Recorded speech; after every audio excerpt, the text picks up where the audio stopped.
സഹോദരി സഹോദരന്മാരെ, തിരുസഭയുടെ വിശുദ്ധ കുർബാനയിലും പരിശുദ്ധ അമ്മയിലും കൂദാശകളിലും പരിശുദ്ധ കത്തോലിക്ക വിശ്വാസത്തിലും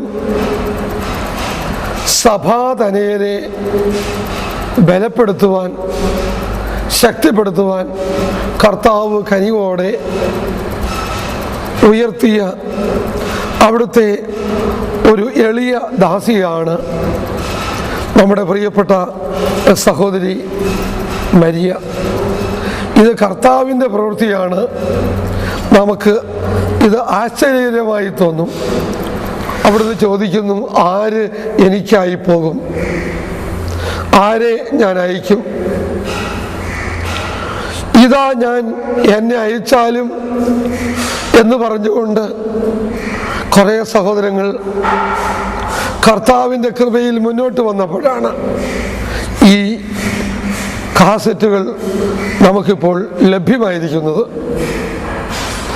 അത് നിർമ്മിച്ചവരെയും അതിനായി പ്രവർത്തിച്ചവരെയും അത് പ്രചരിപ്പിക്കുന്നവരെയും അവരുടെ തലമുറകളെയും ദിവ്യകാരുണ്യ ഈശോ തൻ്റെ അമ്മയോട് ചേർന്ന് സമൃദ്ധമായി അനുഗ്രഹിക്കട്ടെ എന്ന് ആശംസിക്കുകയും പ്രാർത്ഥിക്കുകയും ചെയ്യുന്നു. ആമേൻ.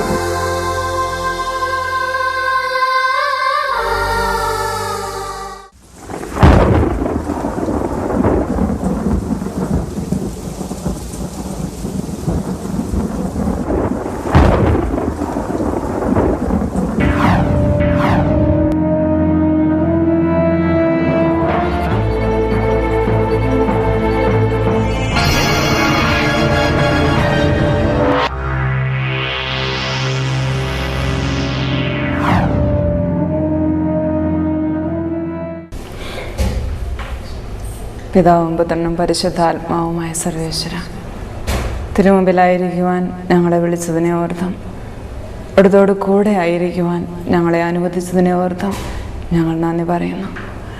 സൈന്യങ്ങളുടെ കർത്താവേ, അങ്ങയുടെ വാസസ്ഥലം എത്ര മനോഹരമാണ്! അങ്ങയുടെ കൂടെ ആയിരിക്കുന്നത് എത്ര മനോഹരമാണ്! നീ ഞങ്ങളെ അനുഗ്രഹിച്ചല്ലോ ദൈവമേ. ദൈവമേ, ഞങ്ങൾ അങ്ങയെ സ്നേഹിക്കുന്നു. ദൈവമേ, ഞങ്ങളാവുന്നത്ര അങ്ങയെ സ്നേഹിക്കുന്നു. അങ്ങ് ആഗ്രഹിക്കുന്നത് പോലെ അവിടുത്തെ ഇഷ്ടം നിറവേറ്റുവാൻ ഞങ്ങളെ അനുഗ്രഹിക്കണമേ. അവിടുന്ന് ഞങ്ങളെ ഭൂമിയിലേക്ക് അയച്ചപ്പോൾ ബലികളോ കാഴ്ചകളോ അവിടുന്ന് ആഗ്രഹിച്ചില്ല. പക്ഷെ അവിടുന്ന് ഞങ്ങൾക്ക് ഒരു ശരീരം സജ്ജമാക്കി തന്നു. ഞങ്ങൾ പറഞ്ഞു, കർത്താവേ, ഇത് അവിടുത്തെ ഹിതം നിറവേറ്റുവാൻ ഞങ്ങൾ വന്നിരിക്കുന്നു. ആ ഹിതം ഒരിക്കൽ യേശു ക്രിസ്തുവിൻ്റെ ശരീരം എന്നേക്കുമായി ബലി വർപ്പിച്ചത് വഴി നിവൃത്തിയായിരിക്കുന്നു.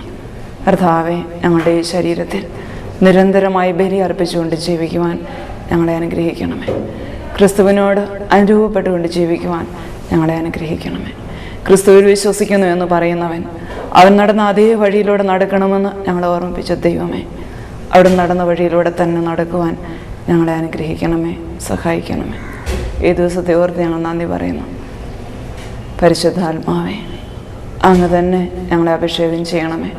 പറയുവാനും കേൾക്കുവാനും അവിടുന്ന് ഞങ്ങളെ അനുഗ്രഹിക്കണമേ, അഭിഷേകം ചെയ്യണമേ. ഇത് അങ്ങയുടെ ശുശ്രൂഷയാണ്, എൻ്റേതല്ല. പരിശുദ്ധാത്മാവേ, ഇത് അങ്ങയുടേത് മാത്രമായി സ്വീകരിക്കണമേ. അവിടുത്തെ കാര്യങ്ങളിലെ ഒരു ഉപകരണമായി തീരുവാൻ എന്നെ തിരഞ്ഞെടുത്തതിനെ ഓർത്ത് ഞാൻ നന്ദി പറയുന്നു. കർത്താവേ, ഞങ്ങളെല്ലാവരെയും ഒരിക്കൽ കൂടി അവിടുത്തെ തിരുഹൃദയത്തെ സമർപ്പിക്കുന്നു. പരിശുദ്ധ അമ്മയുടെ വിമല ഹൃദയത്തിൻ്റെ പ്രാർത്ഥനകളും അമ്മയുടെ സാന്നിധ്യവും അമ്മയുടെ സ്നേഹവും എപ്പോഴും ഞങ്ങളോട് കൂടെ ആയിരിക്കുന്നതിനെ ഓർത്ത് നന്ദി പറയുന്നു. സകല വിശുദ്ധരെ മാലാഖമാരെ നിങ്ങളും ഞങ്ങൾക്ക് വേണ്ടി പ്രാർത്ഥിക്കണമേ. ആമേൻ.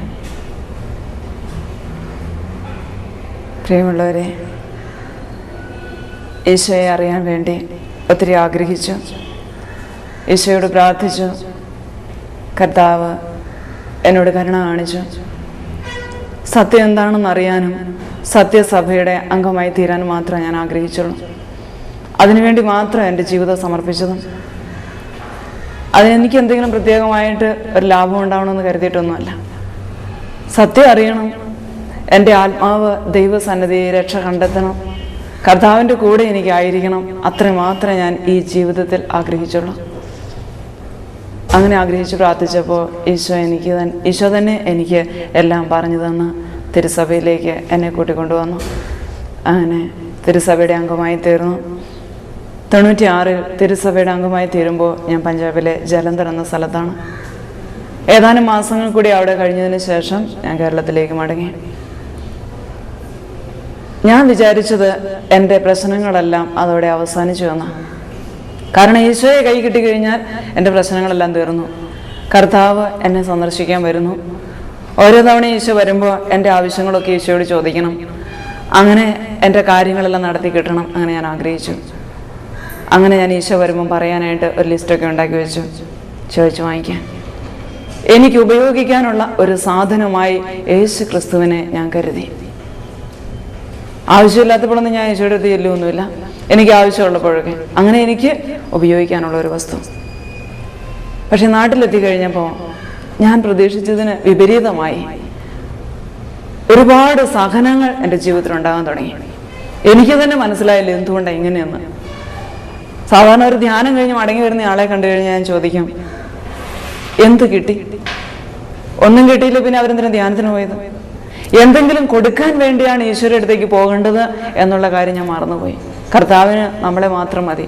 പക്ഷെ ഞാൻ എന്നെ കൊടുക്കാൻ വേണ്ടി ഒരിക്കലും ഈശ്വര അടുത്ത് പോയിട്ടില്ല. എനിക്ക് എന്തെങ്കിലും വാങ്ങിക്കാൻ വേണ്ടി മാത്രമേ ഈശ്വര അടുത്ത് പോയിട്ടുള്ളൂ. അതുകൊണ്ട് എനിക്ക് ഈ സഹനങ്ങളെല്ലാം കൂടെ വന്നപ്പോൾ മനസ്സിലായില്ല ഇതെന്ത് പറ്റിയെന്ന് വിചാരിച്ചു. അതുകൊണ്ട് ഞാൻ വീണ്ടും ഈശോയോട് പ്രാർത്ഥിക്കാൻ തുടങ്ങി.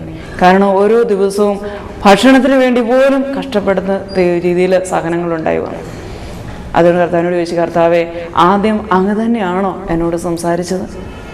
അങ്ങ് തന്നെയാണെങ്കിൽ ഒരിക്കൽ കൂടി എന്നോട് സംസാരിക്കണേ എന്ന് പ്രാർത്ഥിച്ചു. ഏതാനും മാസങ്ങൾ അങ്ങനെ പ്രാർത്ഥിച്ചു. അതിനുശേഷം ഒരു ദിവസം ഈശോ വന്ന് എന്നോട് പറഞ്ഞു, മോളെ, ഞാൻ ഉയർത്തെഴുന്നേറ്റ് സ്വർഗത്തിലേക്ക് പോന്നപ്പോൾ കുരിശ് കൊണ്ടുപോന്നിട്ടില്ല. ഞാനിങ്ങ് പോന്നതേ ഉള്ളൂ. കുരിശ് ഭൂമിയിൽ വെച്ചിട്ടാണ് പോന്നത്. സഹനമില്ലാതെ വിശുദ്ധിയില്ല. നീ എന്നെ കാണണമെന്ന് എനിക്ക് ആഗ്രഹമുള്ളതുകൊണ്ട് ഈ കുരിശ് ഞാൻ എപ്പോഴും നിൻ്റെ മുമ്പിൽ പിടിച്ചിരിക്കുക. നീ ആ കുരിശിലൂടെയാണ് നടക്കുന്നത്. അപ്പോൾ വേദനയുണ്ടാവും, എങ്കിലും വിഷമിക്കണ്ട. എല്ലാം സന്തോഷത്തോടെ സ്വീകരിക്കാൻ കൃപ കിട്ടണമെന്ന് മാത്രം പ്രാർത്ഥിക്കുക. അതാണ് എൻ്റെ പ്രശ്നം. സഹനങ്ങളൊക്കെ സ്വീകരിക്കാൻ നിവൃത്തിയില്ലാത്തതുകൊണ്ട് സന്തോഷത്തോടെ സ്വീകരിക്കുമ്പോഴാണ് അതിൽ നിന്ന് ഫലം ഉണ്ടാകുക. എങ്ങനെയെങ്കിലും സ്വീകരിച്ചാലല്ല. അതുകൊണ്ട് നീ അതിനുവേണ്ടി പ്രാർത്ഥിക്കുക.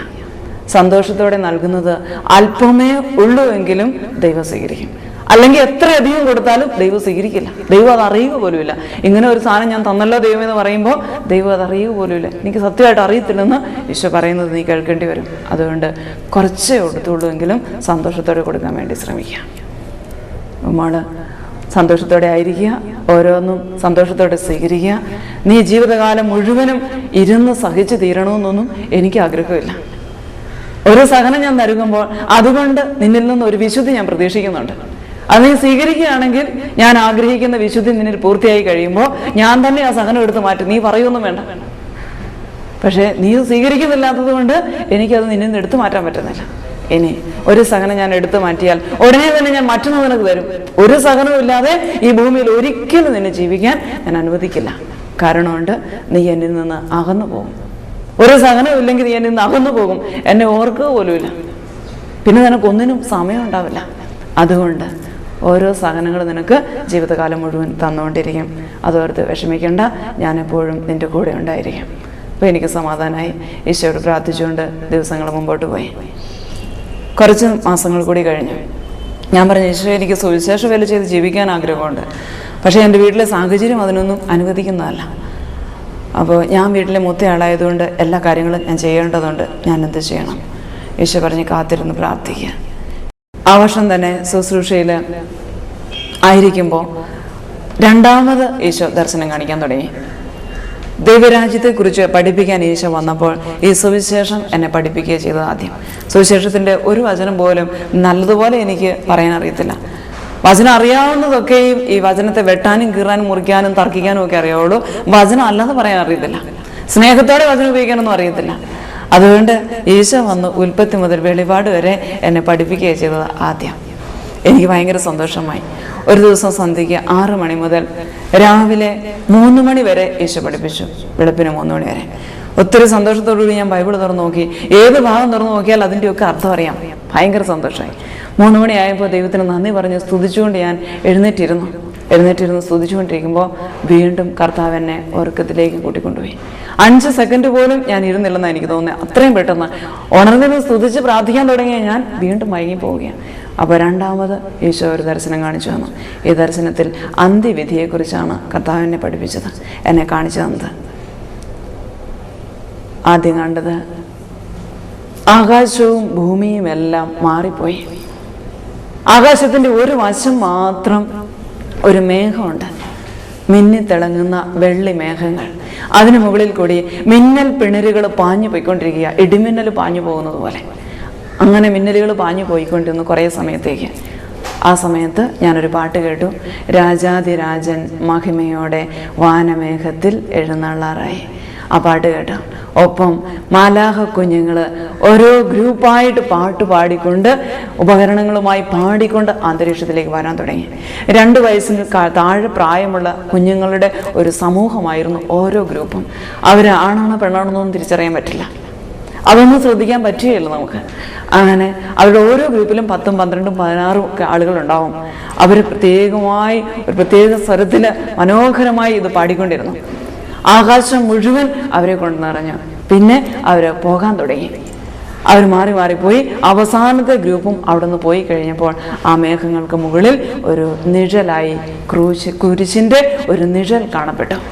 പിന്നെ ആ കുരിശ് തെളിഞ്ഞു വന്നു. കുരിശ് വ്യക്തമായി നല്ലതുപോലെ തെളിഞ്ഞു കഴിഞ്ഞപ്പോൾ ആ കുരിശിന് മുകളിൽ കർത്താവിൻ്റെ രൂപവും തെളിയാൻ തുടങ്ങി. വിധിയാളനായ ഈശോയുടെ രൂപം. കർത്താവിൻ്റെ മുഖത്തേക്ക് നോക്കാൻ പോലും പറ്റാത്ത വിധം അത്രമാത്രം ഗാംഭീര്യമുള്ള മുഖമായിരുന്നു അത്. കരുണയുടെ രൂപവും മുഖവുമാണ് എപ്പോഴും ഈശോ വരുമ്പോൾ ഞാൻ കണ്ടിരുന്നത്. പക്ഷെ ഈ രൂപം അങ്ങനെ ആയിരുന്നില്ല. മുഖത്തേക്ക് നോക്കാൻ പോലും പറ്റുമായിരുന്നില്ല ആർക്കും. മനുഷ്യനെ കണ്ടിട്ടേ ഇല്ല എന്ന രീതിയിലാണ് ഈശോ നിൽക്കുന്നത്. ആരെയും ശ്രദ്ധിക്കുന്നില്ല. ഈശോയുടെ രൂപം വ്യക്തമായി തെളിഞ്ഞു. അതിനുശേഷം ഈശോയുടെ 2 വശത്തുമായി വലിയ 2 മാലാഖമാർ. സാധാരണ മനുഷ്യരുടെ വലിപ്പമൊന്നും അല്ല അവർക്കുള്ളത്. തീ പോലെ ജ്വലിക്കുന്ന മാലാഖമാരായിരുന്നു അവർ. പടയാളികളെ പോലെ പടച്ചട്ടകൾ ധരിച്ചിരുന്നു. അവർ 2 പേരുടെയും കയ്യിൽ 2 പെട്ടികളുണ്ടായിരുന്നു. അങ്ങനെ അവർ 2 പേരും വന്നു. ഈ സമയത്ത് ആ ഭൂമിയൊന്നുമില്ല, ഈ അന്ധകാരം മാത്രമാണ് ഭൂമിയുടെ സ്ഥാനത്തുള്ളൂ. അവിടേക്ക് നോക്കിയിട്ട് ഈശോ കൈ കാണിച്ചു വിളിച്ചു മുകളിലേക്ക്. പെട്ടെന്ന് ആ അന്ധകാരത്തിൽ നിന്ന് ജനങ്ങൾ ഉയർന്നു വരാൻ തുടങ്ങി. എല്ലാ ജാതി ജനതകളിലുമുള്ള എല്ലാ വിഭാഗത്തിലുള്ള ജനങ്ങൾ വന്ന് ആകാശത്തിൽ ഈശോയുടെ മുമ്പിൽ നിരന്നങ്ങ് നിന്നു. എല്ലാ ഭാഷക്കാരും എല്ലാ ജനതകളും അവരെന്ത് ചെയ്യുകയായിരുന്നു ആ നിമിഷത്തിൽ തന്നെ അവർക്കൊന്ന് അനങ്ങാൻ പോലും സമയം കിട്ടുന്നതിന് മുമ്പാണ് അവരെല്ലാവരും ഉയർന്നു വന്നതെന്നുള്ള കാര്യം അവർ നിൽക്കുന്ന കാണുമ്പോൾ മനസ്സിലാവും. കാരണം അവരോരോരുത്തരും എന്ത് ചെയ്യുമായിരുന്നു എനിക്ക് മനസ്സിലായി. ബലി അർപ്പിച്ചുകൊണ്ടിരുന്ന വൈദികൻ തിരുവോസ്തി കയ്യിലെടുത്ത് ഉയർത്തിയ വടിയാണ്. അത് താഴെ വയ്ക്കാൻ സമയം കിട്ടിയില്ല. ഉയർത്തിപ്പിടിച്ച തിരുവോസ്തിയുമായിട്ടൊരു വൈദികൻ. അങ്ങനെ ഓരോരുത്തരും അങ്ങനെ നിൽക്കുക. വിവാഹം നടന്നുകൊണ്ടിരിക്കുക. ചെയ്തുകൊണ്ടിരുന്ന അതേ കാര്യത്തിൽ അടുക്കളയിൽ ജോലി ചെയ്തുകൊണ്ട് സ്ത്രീ ആ കറിക്ക് ഇളക്കിക്കൊണ്ടിരിക്കുക. തവി കൈയെന്ന് വിടാൻ സമയം കിട്ടിയില്ല. പണിതുകൊണ്ടിരിക്കുന്ന മനുഷ്യന് എന്താണ് ചെയ്തുകൊണ്ടിരുന്ന ആ കത്തി കൈ പിടിച്ചിരിക്കുകയാണെങ്കിൽ അത്, അരിവാൾ കൊയ്തുകൊണ്ടിരിക്കുന്ന അരിവാൾ കൈ പിടിച്ചിരിക്കുന്ന രീതിയിൽ അങ്ങനെ തന്നെ, വചനം പ്രസംഗിച്ചുകൊണ്ടിരിക്കുന്ന ആള് അങ്ങനെ തന്നെ. എല്ലാവരെയും കണ്ടാൽ അറിയാം അവരെന്ത് ചെയ്യുമായിരുന്നു. കണ്ണിമയ്ക്കുന്ന നിമിഷത്തിനുള്ളിൽ നാം എല്ലാവരും രൂപാന്തരപ്പെടുമെന്ന് ഈശോയുടെ വചനം ഈശോ എന്നെ ഓർമ്മപ്പെടുത്തി. ഒന്നിനും ഈശോ വന്ന് വിളിച്ചാൽ പിന്നെ നമുക്ക് സമയം കിട്ടുകയില്ല. എന്ത് ചെയ്തുകൊണ്ടിരിക്കുകയാണോ അപ്പോൾ പോകും. അപ്പം അതുകൊണ്ട് നമ്മുടെ ജീവിതത്തിലെ ഓരോ നിമിഷവും വിശുദ്ധമായിരിക്കണം. കാരണം ഈശോ എപ്പോഴാണ് വരുന്നതെന്ന് നമുക്ക് പറയാൻ പറ്റുകയല്ല. അങ്ങനെയാണ് എല്ലാവരും വന്നിരുന്നത്. എല്ലാവരും വന്നു കഴിഞ്ഞപ്പോൾ ആരും ഈശോയുടെ നേരെ നോക്കുന്നില്ല, തല കുനിച്ചിരിക്കുക. എനിക്ക് മനസ്സിലായി കർത്താവ് എന്നെ അവിടെ നിന്ന് മാറ്റി നിർത്തിയെന്ന്. കാരണം എനിക്ക് അപ്പോൾ അവിടെ നിൽക്കുന്നവരുടെ വിഷമം എനിക്ക് മനസ്സിലാകുന്നില്ല. എന്നെ ഒരു സൈഡിലേക്ക് മാറ്റി നിർത്തിയിരിക്കുക, ഇവരുടെയൊക്കെ ഇതെല്ലാം കാണാൻ വേണ്ടിയിട്ട്.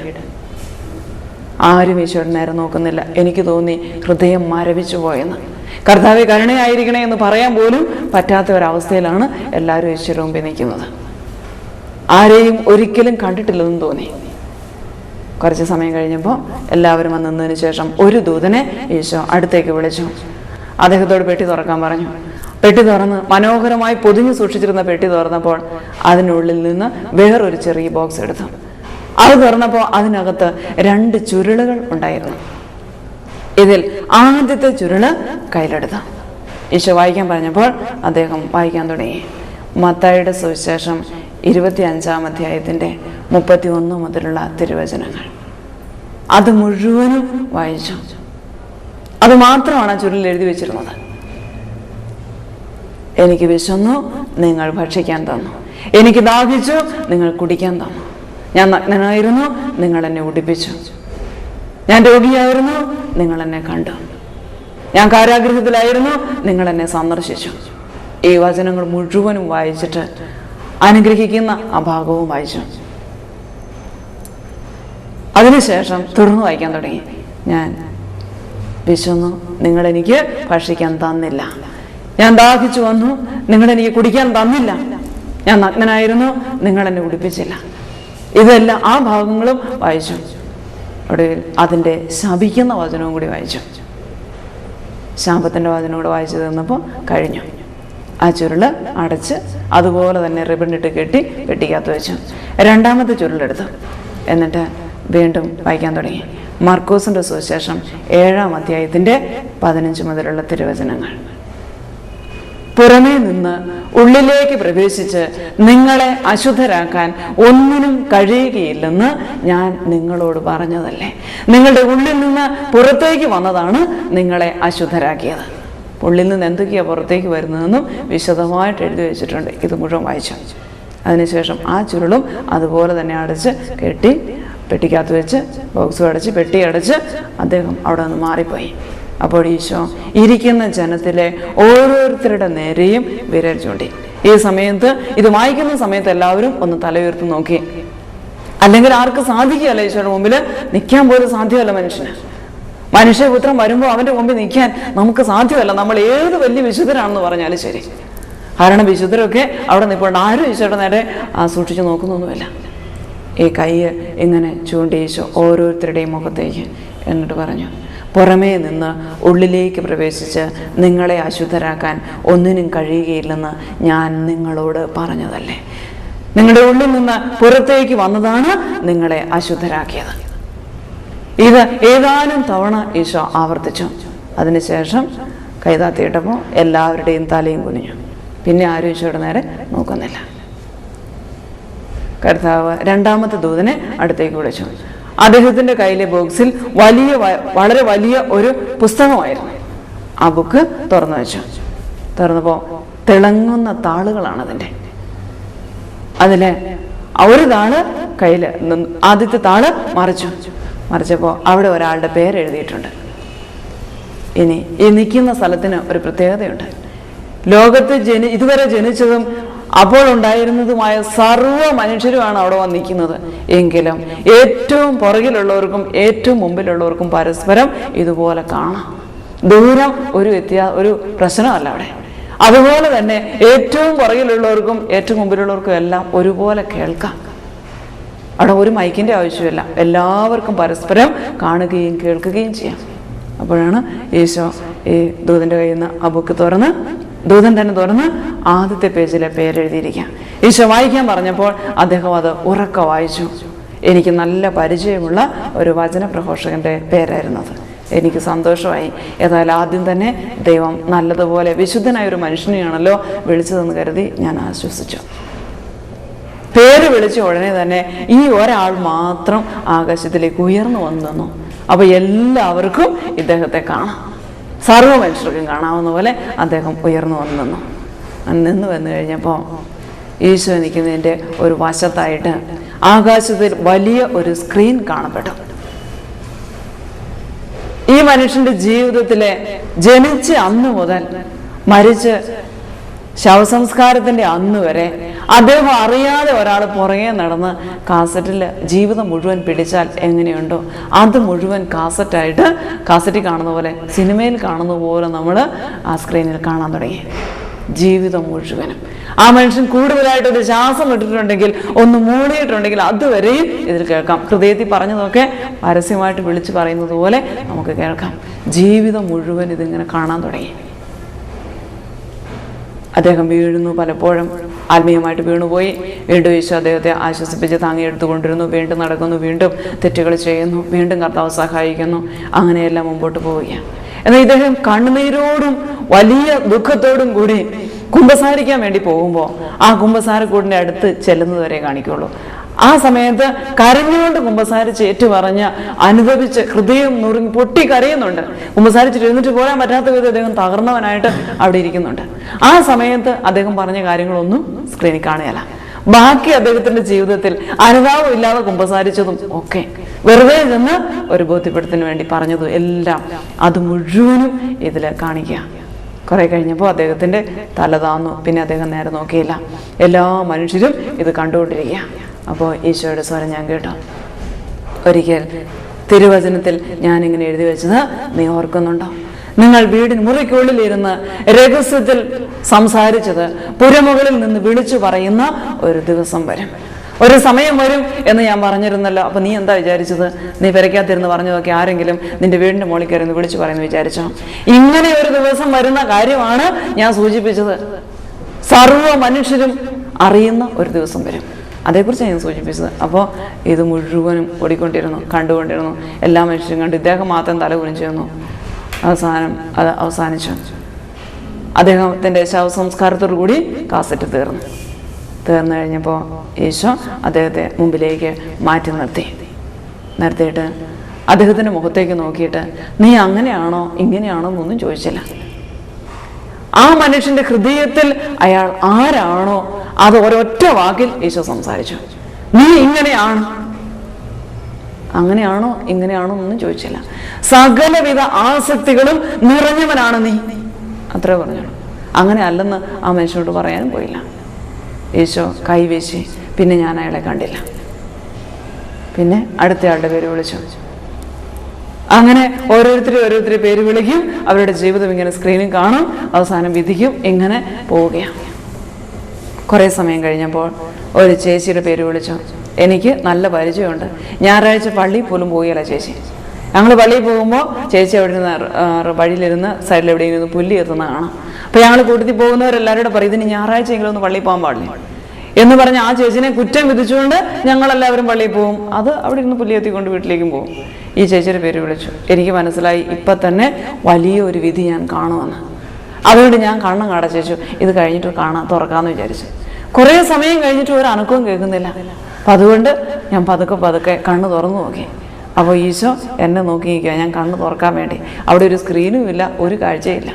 ഈ ചേച്ചി അവിടെ നിൽപ്പുണ്ട്. ചേച്ചിക്ക് ഒരു പ്രതീക്ഷയില്ല. ചേച്ചി നരകത്തിൽ പോകാൻ റെഡി ആയിട്ട് നിൽക്കുക. കാരണം അതിനറിയാം അതിൻ്റെ ജീവിതം എന്തായിരുന്നു എന്ന്. അതുകൊണ്ട് സ്വർഗത്തെക്കുറിച്ച് ചിന്തിക്കുന്ന പോലുമില്ല. എപ്പോഴായിരുന്നു വിടുന്ന നരകത്തിലേക്ക് പോയേക്കാമെന്ന് വിചാരിച്ച് മാത്രം ഒരു പ്രതീക്ഷയില്ലാതെ നിരാശയോടുകൂടി വലിയ വേദനയോടുകൂടി തലയും കുനിച്ച് അവിടെ നിൽക്കുക. അപ്പോൾ ഞാൻ കണ്ണു തുറന്ന് ഈശോയുടെ നേരെ നോക്കി കഴിഞ്ഞപ്പോൾ ഈശോ ചേച്ചിയുടെ നേരെ നോക്കി. എന്നിട്ട് പറഞ്ഞു, ഞാൻ നിന്റെ മനസ്സറിയുന്നു, എനിക്ക് നിന്റെ ഹൃദയം അറിയാം, അത് മതി. ഒന്നും കണ്ടില്ല. ചേച്ചിക്ക് വിശ്വസിക്കാൻ പറ്റാതെ അത് കൈകൾ കൂപ്പുക മാത്രം ചെയ്തു. അപ്പോൾ ഈശോ എൻ്റെ നേരെ തിരിഞ്ഞു എന്നോട് പറഞ്ഞു, മറ്റൊരുവനെ വിധിക്കുമ്പോൾ നീ ആര് തന്നെയാണെങ്കിലും നിനക്ക് ന്യായീകരണം ഇല്ല എന്ന് ഞാൻ പറഞ്ഞത് നീ മറന്നുപോയി. നീ ആരാണെങ്കിലും വേറെ ആളെ വിധിക്കുമ്പോൾ നിനക്ക് ന്യായീകരണമില്ല. നീ ഒരു വിശുദ്ധയാണെങ്കിൽ പോലും, നീ കത്തോലിക്ക സഭയിലുള്ള ആളാണോ, പെന്തക്കോസ്ത് സഭയിലുള്ള ആളാണോ, വിശുദ്ധയാണോ, മാർപ്പാപ്പയാണോ, ഇതൊന്നും പറഞ്ഞിട്ടില്ല. നീ ആര് തന്നെയാണെങ്കിലും മറ്റൊരുവനെ വിധിക്കുമ്പോൾ നിനക്ക് ന്യായീകരണമില്ല. വിധിയെല്ലാം പിതാവ് പുത്രനെ ഏൽപ്പിച്ചിരിക്കുക. പുത്രൻ അത് നിന്നെ ഏൽപ്പിച്ചിട്ടില്ല. പുത്രൻ വിധിച്ചോളും. അതുകൊണ്ട് വിധിക്കരുത്. ഇനി ഈ ഒരു വ്യക്തിയുടെ ജീവിതത്തിൽ എന്നാണ് യേശുക്രിസ്തു ഇടപെടുന്നതെന്ന് നിനക്കറിയാൻ പറ്റില്ല. പിതാവ് ആകർഷിക്കാതെ ആരും പുത്രന്റെ സന്നിധിയിൽ എത്തുന്നുമില്ല. അതിനു മുമ്പ് ഇവന്റെ ജീവിതം നശിച്ചതാ, ഇവന്റെ ആത്മാവ് നശിച്ചതാ, ഇവൻ നശിച്ചു പോകുകയുള്ളൂ നീ വിധിച്ചാൽ അവന്റെ സമയമാകുമ്പോൾ അവൻ രക്ഷിക്കപ്പെട്ടുള്ളൂ. അവനെ വിധിച്ചതിന്റെ പേരിൽ നീ ശിക്ഷിക്കപ്പെടുകയും ചെയ്യും. പിന്നെ എന്തിനാ നീ വെറുതെ ഈ ശിക്ഷ ഏറ്റുവാങ്ങുന്നത്? അപ്പൊ അതുകൊണ്ട് ആരെയും വിധിക്കണ്ട. അവരുടെ ജീവിതത്തിൽ ദൈവം ഇടപെടണമേ എന്ന് അവരുടെ കുറവ് കാണുമ്പോൾ പ്രാർത്ഥിച്ചാൽ മതി. ചേച്ചി സന്തോഷത്തോടെ കർത്താവ് അവിടെ നിന്ന് പറഞ്ഞയച്ചു. വീണ്ടും ഓരോരുത്തരെ വിധിക്കുകയാണ്. ഒടുവിൽ 2 വൈദികരുടെ പേര് വിളിച്ചു. അവർ രണ്ടുപേരും ഒരുമിച്ച് രക്തസാക്ഷികളായി തീർന്നതാണ്. പേര് വിളിച്ചു കഴിഞ്ഞാൽ സ്ക്രീനിൽ കാണുകയാണ് സാധാരണ ചെയ്യാറ്. അല്ലെങ്കിൽ അവരവിടെ എഴുന്നേറ്റ് നിൽക്കും. ഇനി സ്ക്രീനിൽ കാണിക്കാൻ ഈശോ ആഗ്രഹിക്കുന്നില്ല. വിശുദ്ധരുടെ ജീവിതമൊക്കെ ആണെങ്കിൽ, കാരണം അവർ വേണ്ട വിധത്തിൽ അനുദപിച്ച് തന്നെ മരിച്ചത്. പാവങ്ങളെ കുറിച്ച് ഓർത്ത്, പാപം ചെയ്തിട്ടുണ്ടെങ്കിൽ അതേക്കുറിച്ച് ഓർത്ത് അനുദപിച്ച് തന്നെ വിശുദ്ധീകരിച്ചതിന് ശേഷമാണ് അവർ കർത്താവിന്റെ സന്നിധിയിലേക്ക് മടങ്ങിപ്പോയത്. എന്നാൽ ഇതൊന്നും അല്ലാതെ പേര് വിളിച്ച് അവിടെ നിൽക്കുന്നില്ല ഇവർ രണ്ടുപേരും. അവർ പറഞ്ഞു വരിക ഈശോയുടെ നേരെ. എന്നിട്ട് ഈശോയുടെ ഹൃദയം ജ്വലിച്ച് അത് തുറന്നു. ഇവർ രണ്ടുപേരും ഈശോയുടെ ഹൃദയത്തിലേക്ക് പ്രവേശിച്ചു. ഹൃദയം പൂർവ്വസ്ഥിതിയിലായി. അപ്പൊ എനിക്ക് അത്ഭുതമായി. ഇവരെന്താ ഇങ്ങനെ? അവര് സ്ക്രീനിലൊരു കണ്ടുമില്ല, വിധിച്ചുമില്ല, അവരെ എഴുന്നേൽപ്പിച്ചു നിർത്തിയില്ല, ഒന്നും സംഭവിക്കാതെ എന്താ ഇങ്ങനെ ചെയ്തത്? ഈശോ പറഞ്ഞു, മോളെ, അന്ത്യവിധിയുടെ സമയത്താണ് ഞാൻ ഏറ്റവും വിഷമിക്കുന്നത്, സ്നേഹത്തിന്റെ കാര്യത്തിൽ. കാരണം എൻ്റെ പ്രിയപ്പെട്ടവരെ ഞാൻ എങ്ങനെയാണ് സ്നേഹിക്കുന്നതെന്നും എങ്ങനെയാണ് സ്വീകരിക്കുന്നതെന്നും നിനക്ക് ചിന്തിക്കാൻ പോലും പറ്റിയല്ല. പക്ഷെ വിധിയുടെ സമയത്ത് ഇതെനിക്ക് കാണിക്കാൻ പറ്റിയല്ല. എൻ്റെ ഉള്ളിൽ ഇതെല്ലാം ഉണ്ട്. അപ്പൊ അതുകൊണ്ട് ഞാനിത് ഉള്ളിൽ വെച്ചിട്ട് സഹിക്കുക ഈ സ്നേഹം മുഴുവനും. അല്പം ഈ വിധിയുടെ സമയം കഴിയുമ്പോൾ അവരെയും കൂട്ടി ഞാൻ ഉള്ളിലേക്ക് പ്രവേശിക്കും, സ്വർഗത്തിലേക്ക്. അവിടെയാണ് നിത്യജീവിതം തുടങ്ങുന്നത്. വീണ്ടും ഓരോരുത്തരെ വിധിക്കുക. എൻ്റെ പ്രിയപ്പെട്ടവരെ ഞാൻ എൻ്റെ രാജ്യത്തിലേക്ക് സ്വീകരിക്കുന്നത് എങ്ങനെയാണെന്ന് നീ കാണണം. രക്തസാക്ഷികളായി മരിക്കുന്നവർക്ക് ഒരു വിധിയില്ല. ഇതുപോലെ ഞാൻ അവരെ എൻ്റെ ഹൃദയത്തിലേക്ക് നേരിട്ട് സ്വീകരിക്കുകയുള്ളൂ. രക്തസാക്ഷികളായി മരിക്കുന്നവരെ എൻ്റെ ഹൃദയത്തിലേക്ക് നേരിട്ട് സ്വീകരിക്കുകയുള്ളൂ. വിധിയില്ല, ഒന്നുമില്ല. അതെല്ലാം ഇവിടെ വെച്ച് അവസാനിച്ചു. അപ്പം അതുകൊണ്ട് നീയും ഒരുങ്ങി കാത്തിരിക്കുക.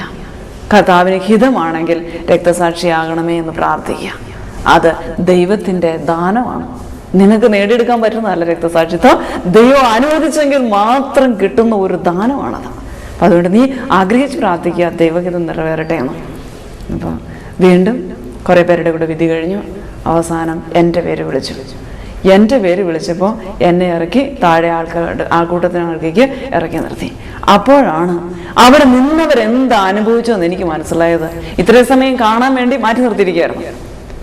ശിരസ് മുതൽ പാദം വരെ ഒരു എണ്ണയ്ക്കകത്ത് മുക്കിയ ഒരു തുണി ചുറ്റിയതിന് ശേഷം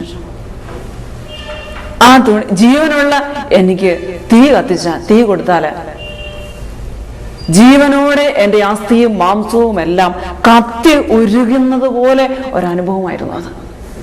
പുറം മുഴുവൻ കത്തി ഉരുകുകയാണ്. ജീവനോടെ ഞാൻ കത്തിക്കൊണ്ടിരിക്കുക. എൻ്റെ അസ്ഥിയും മാംസവും അടക്കം ഞാൻ കത്തിക്കൊണ്ടിരിക്കുകയാണ്.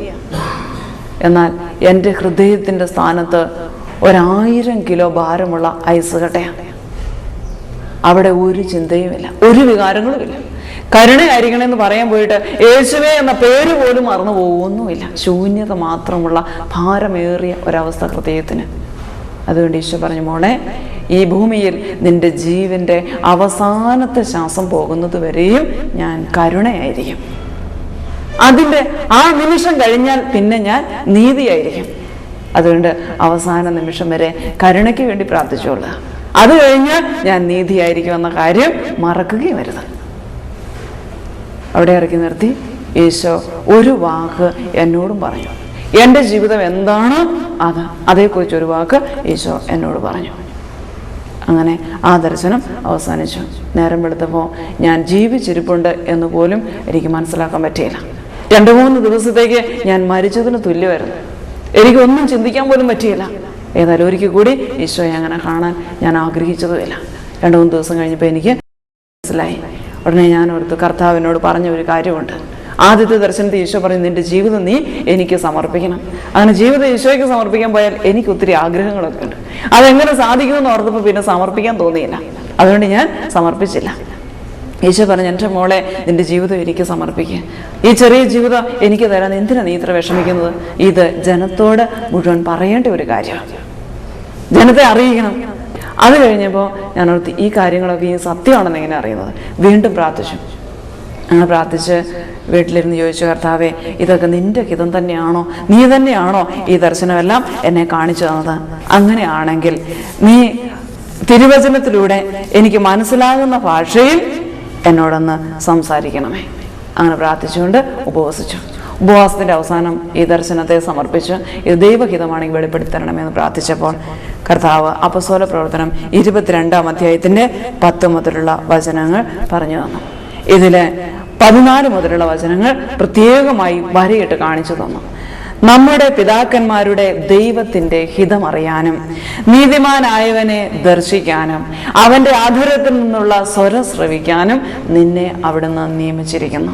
നീ കാണുകയും കേൾക്കുകയും ചെയ്തതിനെക്കുറിച്ച് എല്ലാ മനുഷ്യരുടെയും മുമ്പാകെ നീ അവന് സാക്ഷിയായിരിക്കും. എനിക്ക് മനസ്സിലായി, കർത്താവിനെ വെറുതെ വിടുകയില്ല. ഇത് ഞാൻ തന്നെ പറയണമെന്ന്. അതുകൊണ്ട് വീണ്ടും പ്രാർത്ഥിക്കാൻ വേണ്ടി പോയി. 40 ദിവസം ഉപവസിച്ച് പ്രാർത്ഥിച്ചു. നെല്ലിപ്പാറ തപോവനത്തിൽ കുറ്റിക്കലച്ചിൻ്റെ അനുവാദത്തോടു കൂടി വന്നിരുന്ന് പ്രാർത്ഥിച്ചു. അങ്ങനെ ഇരിക്കുമ്പോൾ ചിറ്റൂർ ധ്യാന കേന്ദ്രത്തിൽ ഒരാന്തരിക സൗഖ്യധ്യാനം കൂടാൻ ഈശോ അനുവദിച്ചു. ആ ധ്യാനം കഴിഞ്ഞ് അതിനുശേഷം അവിടെ പന്തക്കോസ്ത അനുഭവ ധ്യാനം വരികയാണ്. പന്തക്കോസ്ത അനുഭവ ധ്യാനത്തിൽ പരിശുദ്ധാത്മാവിൻ്റെ അഭിഷേകം സ്വീകരിക്കാൻ എനിക്ക് പേടിയായിരുന്നു. കാരണം ഒരിക്കലും ഞാൻ പരിശുദ്ധാത്മാവിനെ എൻ്റെ അഭിഷേക പ്രാർത്ഥന മറ്റുള്ളവർ നടത്തുന്നത് കണ്ടപ്പം എനിക്കെന്തോ ഉള്ളിലൊരു പേടി തോന്നി. മനുഷ്യർ അവർ തലയെ കൈവച്ച് പ്രാർത്ഥിക്കുകയും ഒച്ചത്തിൽ സ്വരം ഉയർത്തി സ്തുതിക്കുകയും അതുപോലെ കൈ ഉയർത്തി എന്തൊക്കെയോ ചെയ്യുകയൊക്കെ ചെയ്യുന്നത് കണ്ടപ്പോൾ എനിക്ക് പേടിയായിപ്പോയി. പരിശുദ്ധാത്മാവ് വന്നാൽ എനിക്ക് ഇങ്ങനെയൊക്കെ തോന്നുമോ, ഇങ്ങനെയൊക്കെ സംഭവിക്കുമോ എന്നൊക്കെ തോന്നിയതുകൊണ്ട് ഞാൻ അന്ന് തൊട്ട് പരിശുദ്ധാത്മാവിനോട് അഭിഷേകത്തിന് വേണ്ടി പ്രാർത്ഥിക്കില്ലായിരുന്നു. വരമൊക്കെ വേണമെങ്കിൽ തന്നോട്ടെ, അഭിഷേകമൊന്നും വേണ്ടെന്നാണ് ഞാൻ പറഞ്ഞിരുന്നത്. അങ്ങനെയുള്ള ഞാൻ പന്തക്കോസ്താനുഭവ ധ്യാനത്തിന് ചെന്ന് കഴിഞ്ഞപ്പോൾ ഭയങ്കര വിഷമമായി. എനിക്ക് അവിടെ ഇരിക്കാൻ പറ്റുന്നില്ല. അവിടെയുള്ളവരെല്ലാവരും അഭിഷേകം കിട്ടണമെന്ന് പ്രാർത്ഥിക്കുമ്പോൾ ഞാൻ മാത്രം വരം കിട്ടണമെന്ന് പ്രാർത്ഥിച്ചുകൊണ്ടിരിക്കുക. അതുകൊണ്ട് എനിക്ക് അവിടെ ഇരിക്കാൻ പറ്റിയില്ല. കുറച്ച് ദിവസം 2-3-4 ദിവസം കഴിഞ്ഞപ്പോൾ എന്നെ കുമ്പസാരിപ്പിക്കാൻ വേണ്ടി ഒരു സിസ്റ്റർ വിളിച്ചുകൊണ്ട് പോയി. പക്ഷേ ആ സിസ്റ്റർ പറയുന്നൊന്നും അനുസരിക്കാനും കുമ്പസാരിക്കാനും എനിക്ക് പറ്റിയില്ല. അവസാനം എന്നെ ഉപ്പാണീശൻ്റെ അടുത്ത് കൊണ്ടുപോയി. അച്ഛൻ തന്നെ തലയെ കൈവച്ച് പ്രാർത്ഥിച്ചതിന് ശേഷമാണ് ആ ധ്യാനത്തിൽ പങ്കെടുക്കാൻ പോലും എനിക്ക് പറ്റിയത്. ധ്യാനം പിന്നീടുള്ള ദിവസങ്ങൾ സന്തോഷമായി ധ്യാനത്തിൽ പങ്കെടുത്തു. അവസാനത്തെ ദിവസം അഭിഷേകം നൽകി ദൈവം എന്നെ അനുഗ്രഹിച്ചു. പരിശുദ്ധാത്മാവിനോടുള്ള എൻ്റെ ഭയം മാറുകയും ചെയ്തു. അഭിഷേകം കിട്ടണമെന്നൊക്കെ പ്രാർത്ഥിച്ച് അവിടുന്ന് പോന്നു. അതിനുശേഷം ഓഗസ്റ്റ് 15-ാം തീയതി 2002 ഓഗസ്റ്റ് 15-ാം തീയതി രാവിലെ ബലി അർപ്പിക്കാൻ വേണ്ടി ഞാൻ ദേവാലയത്തിലേക്ക് പോവുകയാണ്. അപ്പോഴൊക്കെ ഞാൻ വീട്ടിലിരുന്ന് പ്രാർത്ഥിക്കുകയാണ് ഈശോയുടെ ഹിതം എന്താണെന്ന് അറിയാൻ വേണ്ടിയിട്ട്. രാവിലെ പള്ളിയിലേക്ക് പോകുമ്പോൾ ആ വഴി യാത്രയിലാണ് ആദ്യമായി പരിശുദ്ധ അമ്മയുടെ സാന്നിധ്യം ഞാൻ അനുഭവിക്കുന്നത്. എൻ്റെ കൂടെ പരിശുദ്ധ അമ്മ നടക്കുന്നതായി എനിക്ക് അനുഭവപ്പെട്ടു. അപ്പോൾ ഞാൻ അമ്മയോട് ചോദിച്ചു, അമ്മ ആരാണ്? എന്നിട്ട് ഒരു പ്രാവശ്യം കൂടി അറിയാൻ വേണ്ടി എടുത്ത് ചോദിച്ചത് ഞാൻ, ആരാണ് എൻ്റെ കൂടെ നടക്കുന്നത്? അപ്പോൾ പറഞ്ഞു, ഞാൻ പരിശുദ്ധ മറിയമാണ്, യേശുവിൻ്റെ അമ്മയാണ് ഞാൻ. അപ്പം ഞാൻ ചോദിച്ചു, അമ്മ എന്ത് പറയാനാ ഇപ്പോൾ വന്നത്? എന്നോട് എന്ത് പറയാനാ ആഗ്രഹിക്കുന്നത്? അപ്പോൾ എൻ്റെ കൂടൊപ്പം നടന്നിട്ട് അമ്മ എന്നോട് ചോദിച്ച ആദ്യത്തെ ചോദ്യം, വിശുദ്ധയാകാൻ നിനക്ക് ആഗ്രഹമുണ്ടോ എന്നാണ്. അപ്പം ഞാൻ പറഞ്ഞു, എൻ്റെ അമ്മേ, വിശുദ്ധയാകാൻ ഒത്തിരി ആഗ്രഹമുണ്ട്, പക്ഷെ നടക്കില്ലത്. കാരണം ഞാൻ ശ്രമിക്കുന്നില്ലെങ്കിൽ വലിയ കുഴപ്പമൊന്നുമില്ല. വിശുദ്ധയാകാൻ ഞാൻ ശ്രമിച്ചു പോയിട്ടുണ്ടോ, ഞാൻ വീണ്ടും വീണ്ടും കൂടുതൽ വീണു പോവുകയാണ്. എത്ര ശ്രമിച്ചിട്ടും നടക്കുന്നില്ല. അപ്പം അമ്മ പറഞ്ഞു, മോളെ, വചനത്തിൻ്റെ ശക്തി നീ ഉപയോഗിക്കുക. വചനത്തിന് അതിൻ്റെതായ ഒരു ശക്തിയുണ്ട്. ഇത് നീ മനസ്സിലാക്കുക. വചനം നിന്നെ ശുദ്ധീകരിക്കും, വചനം നിന്നെ സ്വതന്ത്രയാകും. അതറിയാവോ? അപ്പം അതുകൊണ്ട് മോളൊരു കാര്യം ചെയ്യുക. ഏത് ബലഹീനതയാണോ നിന്നെ കീഴടക്കുന്നതെന്ന് നിനക്കറിയാമല്ലോ, ആ ബലഹീനതയ്ക്കെതിരായ ഒരു വചനം കണ്ടുപിടിക്കണം. എന്നിട്ട് ആ വചനം കൊണ്ട് നിന്നെ നിരന്തരം കഴുകിക്കൊണ്ടിരിക്കുമ്പോൾ നീ ശുദ്ധി പ്രാപിച്ചോളാം. ഞാൻ ചോദിച്ചു, അതെങ്ങനെയാണ് ചെയ്യുന്നത്? അപ്പം അമ്മ പറഞ്ഞു, വളരെ നിനക്ക് ആരും സ്നേഹിക്കാൻ പറ്റുന്നില്ലെന്ന് കരുതുക. അത് വലിയൊരു വേദനയാണ്. വീട്ടിലുള്ള പ്രിയപ്പെട്ടവരെയോ അല്ലെങ്കിൽ ആരെങ്കിലും സ്നേഹിതരെയോ ആരെയെങ്കിലും ഒട്ടും എത്ര ശ്രമിച്ചിട്ട് സ്നേഹിക്കാൻ പറ്റുന്നില്ല. ആഗ്രഹമുണ്ട്, പക്ഷെ പറ്റുന്നില്ല. അങ്ങനെയാണെങ്കിൽ നീ ഈ വചനം എടുക്കണം, ദൈവം സ്നേഹമാണ്. എന്നിട്ട് നീ പറയണം, ദൈവം സ്നേഹമാണ് എന്ന വചനത്താൽ എന്നെയും എനിക്ക് സ്നേഹിക്കാൻ പറ്റാത്ത ആ വ്യക്തിയെയും കഴുകണമേ, എൻ്റെ ഈ അവസ്ഥയെ കഴുകണമേ.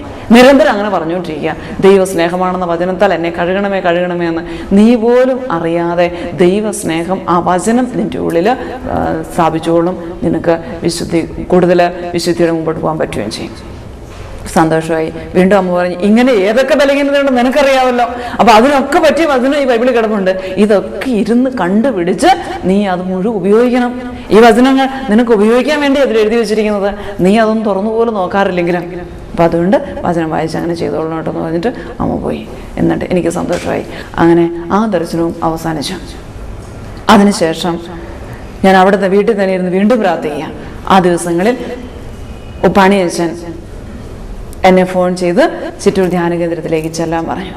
ഞാൻ അവിടെ ചെന്നപ്പോൾ അച്ഛൻ പറഞ്ഞു, മോളെ, നിന്നോട് ഇവിടെ ശുശ്രൂഷ ചെയ്യണമെന്ന് ഈശോ ആവശ്യപ്പെടുന്നു, പരിശുദ്ധ അമ്മയും അത് ആഗ്രഹിക്കുന്നു. അപ്പോൾ ഇത് തന്നെയാണ് ഞാൻ കാത്തിരുന്നതും. ഈശോ എവിടേക്ക് എന്നെ വിളിക്കുന്നു അവിടെയാണ് എൻ്റെ ശുശ്രൂഷ. അപ്പോൾ എനിക്ക് മനസ്സിലായി ചിറ്റൂരാണെന്ന്. അതുകൊണ്ട് പിന്നെ അവിടെ നിന്ന് എന്നെ കൊണ്ട് പറ്റും പോലെയുള്ള ശുശ്രൂഷയിലൊക്കെ പങ്കെടുത്തുകൊണ്ട് അവിടെ ജീവിച്ചു.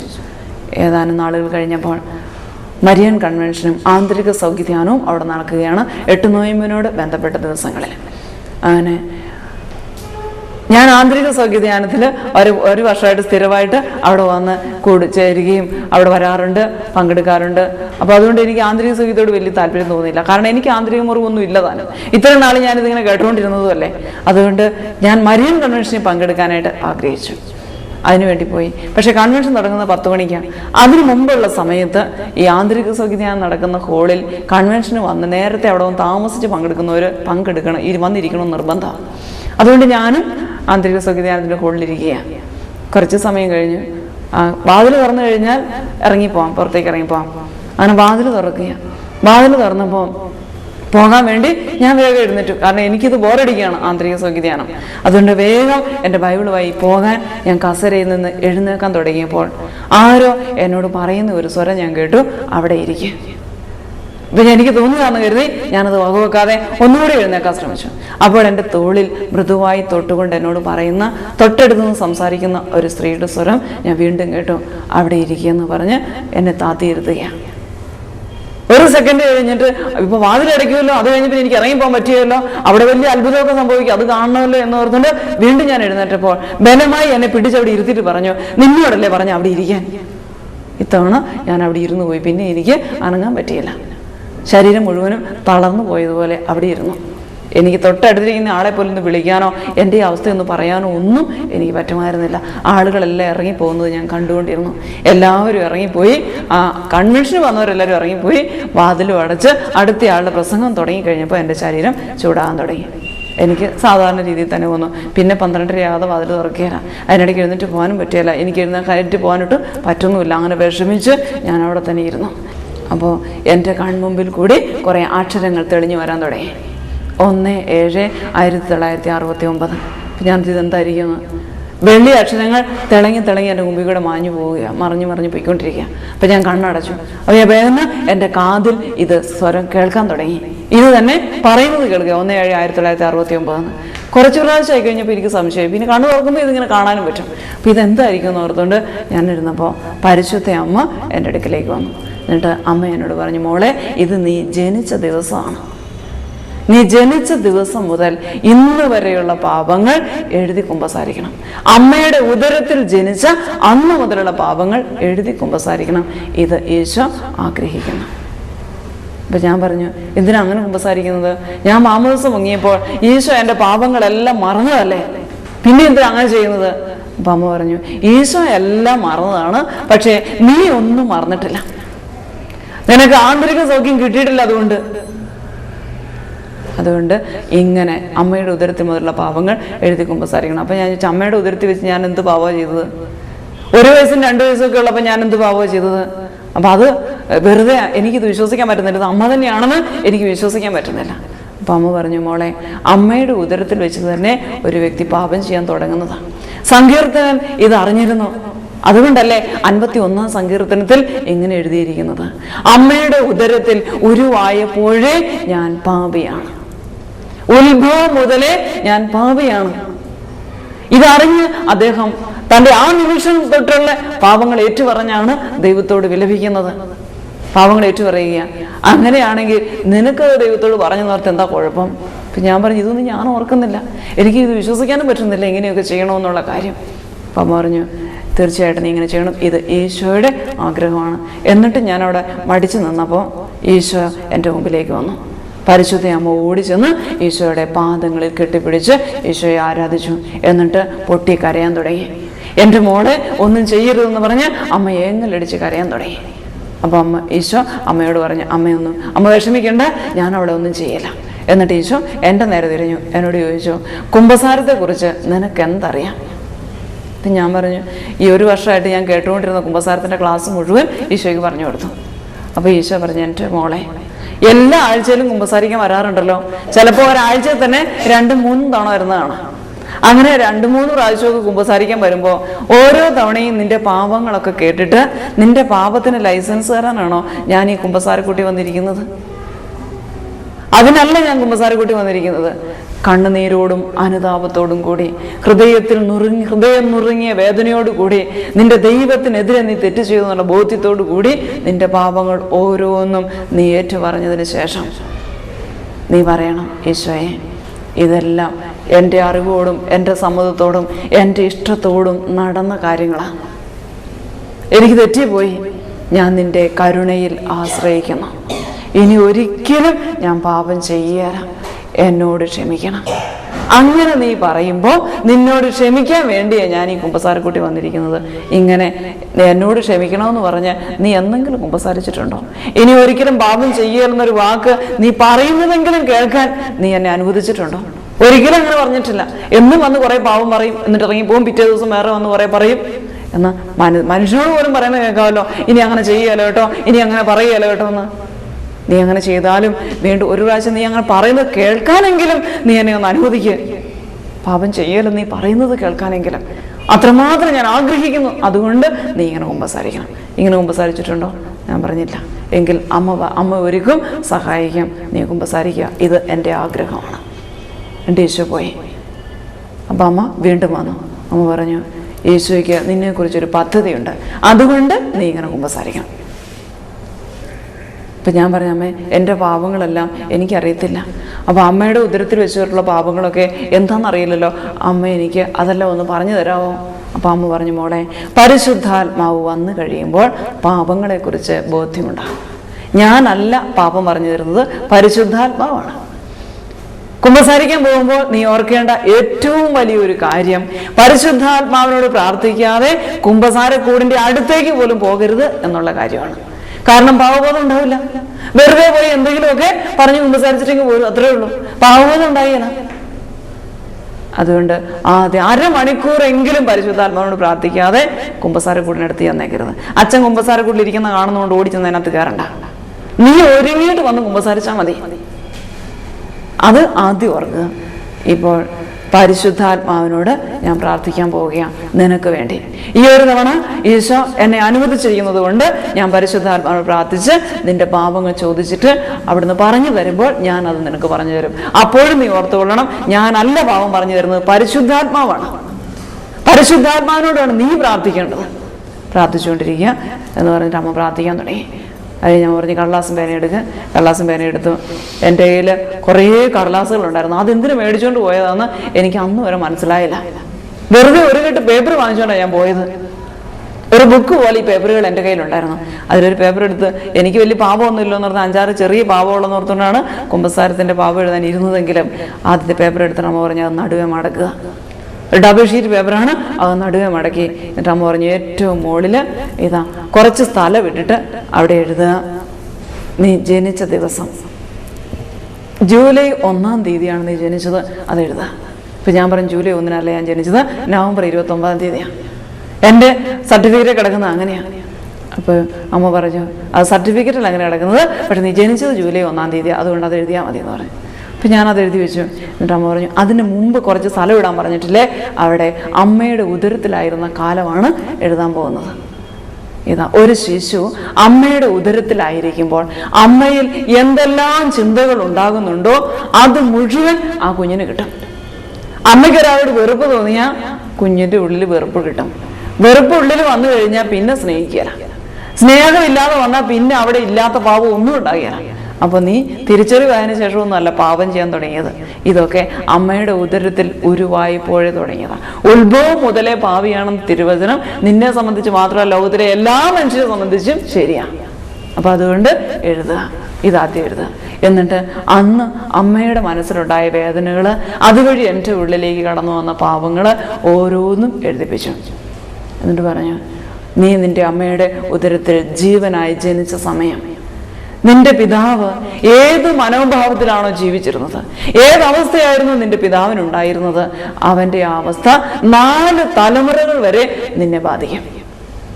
അതുകൊണ്ട് അപ്പനും അമ്മയും വിശുദ്ധരാണെങ്കിലാണ് ആ വിശുദ്ധരായ കുഞ്ഞുങ്ങൾ ജനിക്കുകയുള്ളൂ.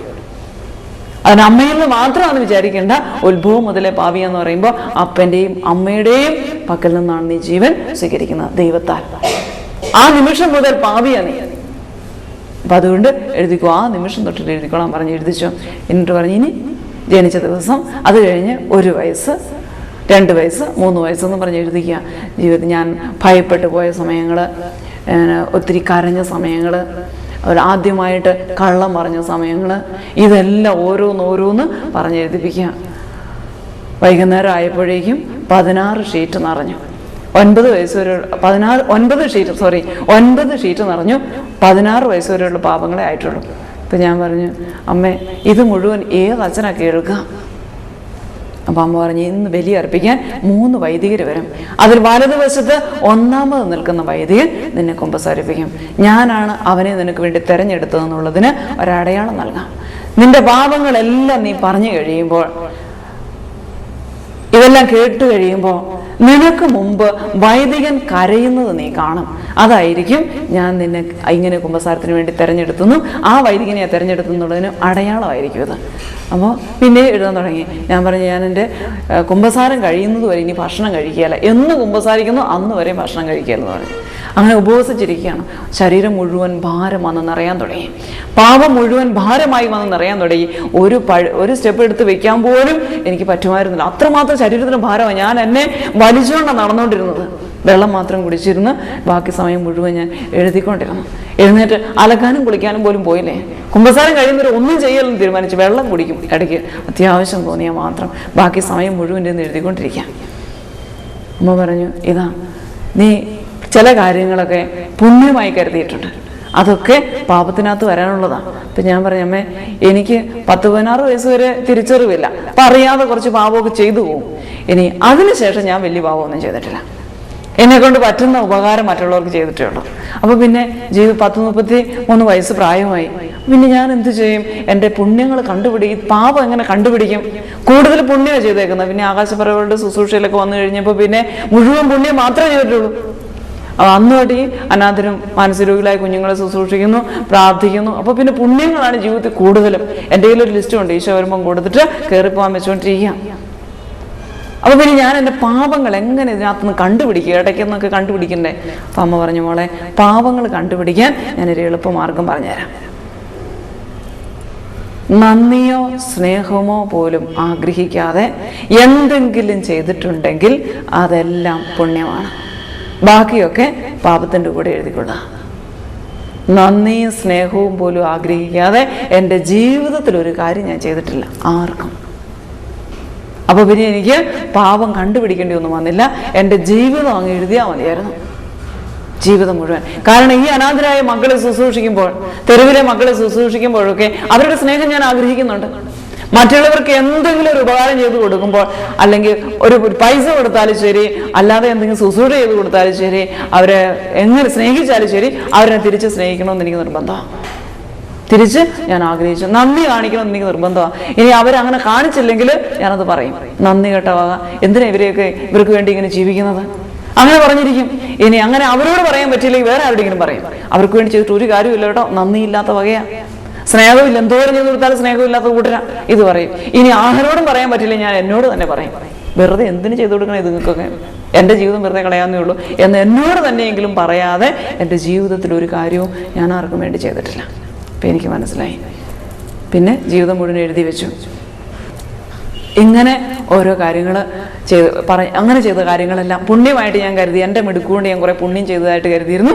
അത് മുഴുവൻ പാപത്തിൻ്റെ ലിസ്റ്റ് വന്നു കഴിഞ്ഞപ്പോൾ അമ്മ പറഞ്ഞു, ഇനി കൈക്കൂലി വാങ്ങിച്ചതും കൂടെ എഴുതി തരാൻ.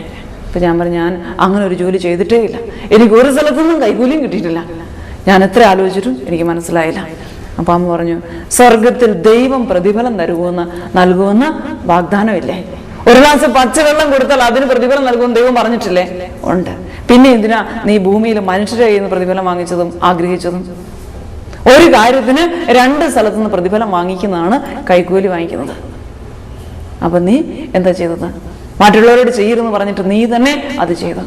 ഭൗതികമായ കാര്യങ്ങൾ പോലും ഇതിന് ഇത്രമാത്രം വിലയുണ്ടെങ്കിൽ ആത്മീയ കാര്യത്തിൽ അതിന് എത്രമാത്രം വിലയുണ്ടായിരിക്കും? അതുകൊണ്ട് മോളെ, പ്രതിഫലം ആഗ്രഹിച്ചുകൊണ്ട് എന്തൊക്കെ ചെയ്തു അതൊക്കെ ഒന്നുകൂടി എടുത്തെഴുതുക. അത് കൂടുതൽ പാപമാണ്. ഇത് കിട്ടണം എന്ന് ആഗ്രഹിച്ച്, ഇത് അങ്ങോട്ട് കൊടുത്താൽ അവരിൽ നിന്ന് എനിക്കത് കിട്ടും എന്ന് ആഗ്രഹിച്ച് ചെയ്ത കാര്യങ്ങൾ പ്രത്യേകം എടുത്തെഴുതുക. അറിയാതെ ഓർത്ത് കിട്ടണമെന്ന് ആഗ്രഹിച്ചത് മാത്രമല്ല, നന്ദി സ്നേഹം കിട്ടണമെന്ന് ആഗ്രഹിച്ചത് മാത്രമല്ല, ഞാനിത് അവർക്ക് ചെയ്തു കൊടുത്താൽ കുറച്ചു കാലം കഴിയുമ്പോൾ അവരിൽ നിന്ന് എനിക്ക് ഇങ്ങനെ ഇങ്ങോട്ട് കിട്ടും, മുതലും പലിശയും കൂടി എനിക്ക് പിന്നെ സ്വന്തമാക്കാം എന്നുള്ള കണക്ക് കൂട്ടലോടെ നീ ഓരോ കാര്യങ്ങൾ ചെയ്തിട്ടുണ്ട്. പ്രതിഫലം ആഗ്രഹിച്ച് കൈക്കൂലി വാങ്ങിച്ചു, മനുഷ്യരിൽ നിന്ന് മേടിച്ചു. അപ്പം അതുകൂടെ എഴുതിക്കോളും. അത് എഴുതി ഇനി കുമ്പസാരിക്കാൻ പോകണം പറഞ്ഞു. അപ്പോൾ പേപ്പറുകളെല്ലാം കൂടെ 10-70 ഷീറ്റുണ്ട്. ഇത് മുഴുവനും ഞാൻ ഓരോന്നിനും നമ്പർ ഇട്ട് 1, 2 എന്നിട്ടെല്ലാം കൂടെ കുത്തി കെട്ടിയെടുത്ത് കുമ്പസാരിക്കാൻ പോവുക. അപ്പോഴും ഞാൻ വലിഞ്ഞു നടക്കുന്നത് അത്രമാത്രം വലിയ ഭാരമാണ് ശരീരത്തിൽ. നടന്ന് ചെന്ന് കുമ്പസാരിക്കാൻ പോകാനായിട്ട് ഒരുങ്ങി വന്നപ്പം അച്ഛൻ ഞങ്ങളെ അയക്കുന്നതിന് മുമ്പ് ഉപ്പാണിച്ചൻ പറഞ്ഞു, കുമ്പസാരക്കൂടില്ലാത്ത സ്ഥലത്ത് സ്ത്രീകളൊന്നും കുമ്പസാരിക്കണ്ട, അവിടെ പുരുഷന്മാരായിരിക്കും എന്ന് പറഞ്ഞു. അപ്പം അത് കേട്ടിട്ട് ഞാൻ ചെന്നപ്പോൾ കുമ്പസാരിക്കുന്ന ഹോളിൽ നോക്കിയപ്പം തലേദിവസം അമ്മ പറഞ്ഞ അച്ഛൻ അവിടെ ഇരിപ്പുണ്ട്. അച്ഛനെ ഞാൻ കണ്ടു വെച്ചിരുന്നു. തലേദിവസം കുർബാനയ്ക്ക് വന്നപ്പോൾ ആ അച്ഛൻ അവിടെ ഇരിപ്പുണ്ട്. സന്തോഷമായി. വേഗം തന്നെ ഞാൻ ആ കെട്ടിടത്തിനകത്തേക്ക് കയറി. അപ്പോഴാണ് കണ്ടത് അച്ഛൻ കുമ്പസാരക്കൂടില്ലാത്ത സ്ഥലത്തായിരിക്കുന്നത്. എനിക്ക് സമാധാനമായി. എൻ്റെ ദൈവമേ, വെറുതെ 2 ദിവസം പട്ടിണി കിടന്ന് ഞാൻ എൻ്റെ ജീവിതം മുഴുവൻ എഴുതി വെച്ചല്ലോ, ഇത് കുമ്പസാരക്കൂടില്ലാത്ത സ്ഥലത്താണ് അച്ഛനെ ചെയ്യുന്നത്. അപ്പോൾ പിന്നെ ഞാൻ അവിടെ പോയി കുമ്പസാരിക്കേണ്ട കാര്യമില്ല. വേറെ ഏതെങ്കിലും അത് ഇന്ന് കുമ്പസാരം തീരുകയില്ല, കാരണം അത്രമാത്രം നീളത്തിൽ ആൾക്കാർ നിൽക്കുക. അപ്പോൾ പിന്നെ ഞാൻ ഏതെങ്കിലും അച്ഛൻ്റെ അടുത്ത് എൻ്റെ അത്യാവശ്യം പാവങ്ങളും പറഞ്ഞു പോയാൽ മതി എന്ന് കരുതി ഈ കള്ളാസം മടക്കി തിരിച്ച് വേറെ അച്ഛൻ്റെ അടുത്തേക്ക് പോകാൻ തുടങ്ങിയപ്പോൾ അവിടുത്തെ ഒരു ശുശ്രൂഷകൻ എൻ്റെ അടുത്തേക്ക് വന്ന് എന്നോട് ചോദിച്ചു, കുമ്പസാരിക്കാതെ പോവുകയാണോ? ഞാൻ പറഞ്ഞല്ല, കുമ്പസാരിക്കണം, നല്ല കുമ്പസാരം നടത്തണമെന്ന് ആഗ്രഹം. ഉടനെ അദ്ദേഹം ഒരച്ഛൻ്റെ നേരെ കൈ ചൂണ്ടി എന്നോട് പറഞ്ഞു, ആ അച്ഛൻ്റെ അടുത്ത് കുമ്പസാരിച്ചാൽ മതി. അപ്പം ഞാൻ നോക്കിയപ്പോൾ തലേദിവസം അമ്മ പറഞ്ഞ് അതേ വൈദികൻ്റെ നേരെയാണ് ഈ ബ്രദർ കൈ ചൂണ്ടിയത്. അപ്പം ഞാൻ പെട്ടെന്ന് പറഞ്ഞു, ആ അച്ഛൻ്റെ അടുത്ത് കുമ്പസാരിക്കാൻ പറ്റിയല്ല, കുമ്പസാരക്കൂടില്ല അവിടെ. മാത്രമല്ല ഇന്നൊന്നും തീരുകയല്ല. അത് നോക്കിയേ, പുറത്ത് വരെ ആളുകൾ ക്യൂ നിൽക്കുക. അപ്പോൾ ബ്രദർ ഒരു പായ അവിടെ നിന്ന് എടുത്തു. എന്നിട്ട് നടന്നുകൊണ്ട് എന്നോട് പറഞ്ഞു, എൻ്റെ പുറകെ വരാൻ പറഞ്ഞു. ഏറ്റവും പുറകെ കൊണ്ട് ആ പായ ഭിത്തിയോട് ചേർത്ത് വിരിച്ചിട്ടു. എന്നിട്ട് എന്നോട് പറഞ്ഞു, ഇവിടെ ഇരുന്ന് പാവങ്ങളെക്കുറിച്ച് ഓർത്ത് അനുതപിച്ച് കരയുക. അച്ഛന് സമയം കിട്ടുമ്പോൾ ഞാൻ വന്ന് വിളിക്കും, അന്നേരം കുമ്പസാരിച്ചാൽ മതി. അപ്പം എനിക്ക് മനസ്സിലായി കർത്താവ് ആഗ്രഹിക്കുന്നത് തന്നെയാണത്. ഇത് പരിശുദ്ധ അമ്മ ഒരിക്കൽ തന്നെ മനസ്സിലായതുകൊണ്ട് ഞാൻ അവിടെ ഇരുന്ന് പാവങ്ങളൊക്കെ ഓർത്തിരുന്ന് കരയാൻ തുടങ്ങി. ഇതൊക്കെ എഴുതി വെച്ച സമയത്ത് കരയാൻ സമയം കിട്ടിയില്ലല്ലോ, പെട്ടെന്ന് എഴുതി പോയത്. അതുകൊണ്ട് ഓരോന്നും തൊട്ട് ആദ്യം തൊട്ട് വായിച്ചിരുന്ന് കരയാൻ തുടങ്ങി. കുറച്ചു നേരം കഴിഞ്ഞപ്പോൾ ഞാൻ ഓർത്തു, ഇത് മുഴുവൻ വേണ്ട വിധത്തിൽ ഒന്ന് ഓർത്തിരുന്ന് കരഞ്ഞ് അനുദപിക്കാൻ 1-2 ദിവസം വേണം.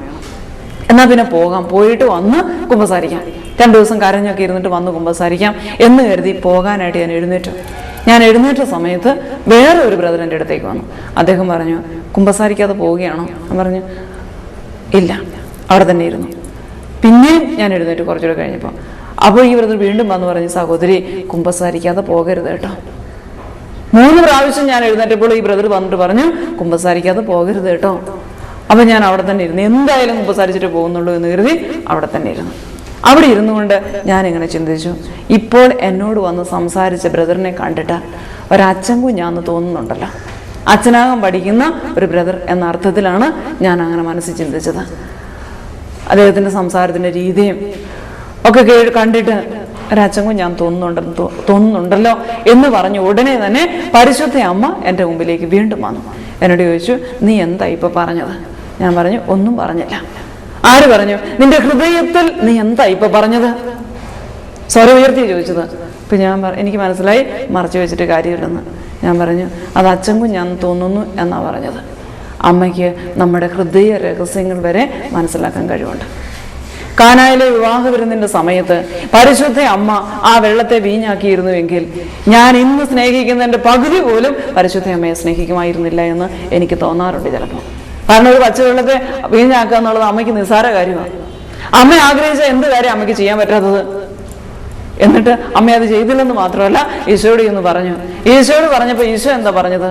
സ്ത്രീയെ, എനിക്കും നിനക്കും തമ്മിൽ എന്ത്? എൻ്റെ സമയം ഇനിയും ആയിട്ടില്ല, അത് ചെയ്യുകയില്ല എന്ന അർത്ഥത്തിലാണ് ഈശോ സംസാരിച്ചത്.